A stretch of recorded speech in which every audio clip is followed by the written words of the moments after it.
Hello అండి. ఇవాళ shoulder pain, rotatory cuff tears గురించి చెప్తానండి. ముందుగా మనకి షోల్డర్ అనాటమీ చూసుకుంటే ఒక భుజం చుట్టూ 4 మేజర్ మజిల్స్ ఉంటాయండి.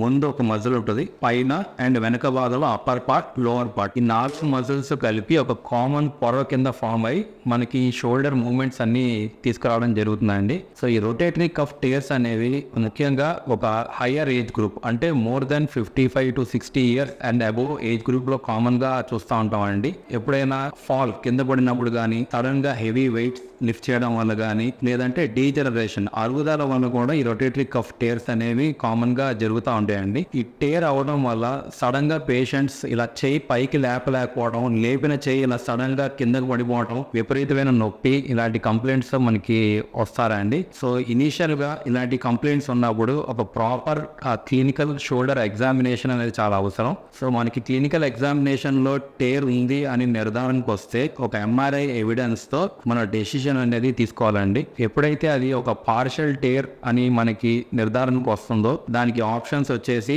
Tablets, NSAIDs, second PRP injections and physiotherapy. Shoulder strengthening exercises అనేది మనం ప్రాపర్ గా చేసుకోవడం వల్ల మనకి రిలీఫ్ వస్తుందండి.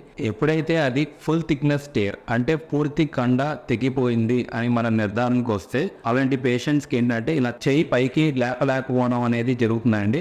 అలాంటి పేషెంట్స్ కి సర్జరీ అనేది అవసరం పడుతుంది. ఈ సర్జరీ కూడా ఆర్థ్రోస్కోపీ, కీ హోల్ పద్ధతిలో మనకి జాయింట్ ఓపెన్ చేయకుండా ఒక చిన్న హోల్ ద్వారా కెమెరాని షోల్డర్ జాయింట్ లోపలికి పంపించి ఎక్కడైతే ఆ టేర్ అయిందో దాన్ని మళ్ళీ తీసుకొచ్చి కరిగిపోయే స్క్రూల ద్వారా మనం దాన్ని రిపేర్ చేసుకోవచ్చండి.